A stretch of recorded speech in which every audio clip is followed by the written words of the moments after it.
बिस्मिल्लाहिर्रहमानिर्रहीम। अस्सलाम वालेकुम। Welcome to family diaries. 30 रोज़े 30 इबादतों में से आज मैं आपके लिए लेकर आई हूँ तीसरे रोज़े की इबादत। वीडियो को एंड तक ज़रूर देखिएगा ताकि आप कोई भी बात मिस ना करें। और अगर आप लोगों ने अभी तक हमारा चैनल सब्सक्राइब नहीं किया हुआ तो उसको सब्सक्राइब ज़रूर कर लें और बेल का आइकन लाजमी दबाएं ताकि आप 30 रोज़ों में से कोई भी इबादत मिस ना करें। सबसे पहले फजर की नमाज के बाद 7 मरतबा ये दुआ पढ़ें।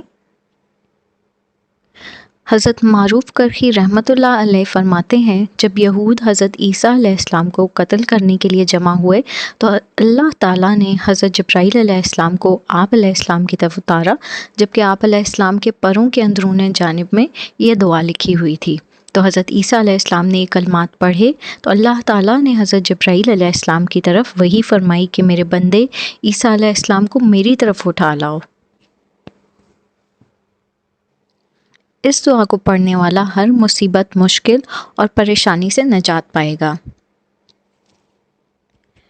ज़ोहर की नमाज के बाद 21 मरतबा ये दुआ पढ़ें। असर की नमाज के बाद 3 मरतबा ये दुआ पढ़ें।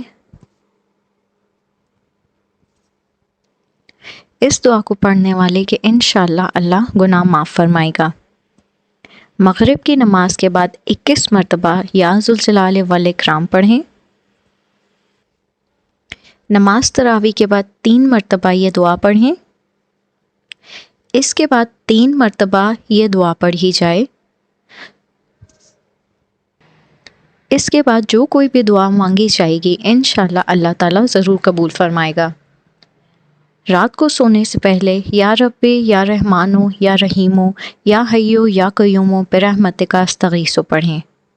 रात सोते वक्त ये सोचें कि अल्लाह की रहमत मुझ पर बारिश की तरह बरस रही है और मैं इसमें नहा रहा हूँ या नहा रही हूँ, और ये दुआ पढ़ते पढ़ते सो जाएं। मेरी हत्तुल इम्कान कोशिश है कि अल्फाज, आयात और अहादीस में कोई गलती ना हो, लेकिन फिर भी अगर आपकी तहकीकी नज़र कहीं भी कोई गलती या काबिल इस्लाह पहलू की तरफ जाए तो इत्तला ज़रूर कीजिए।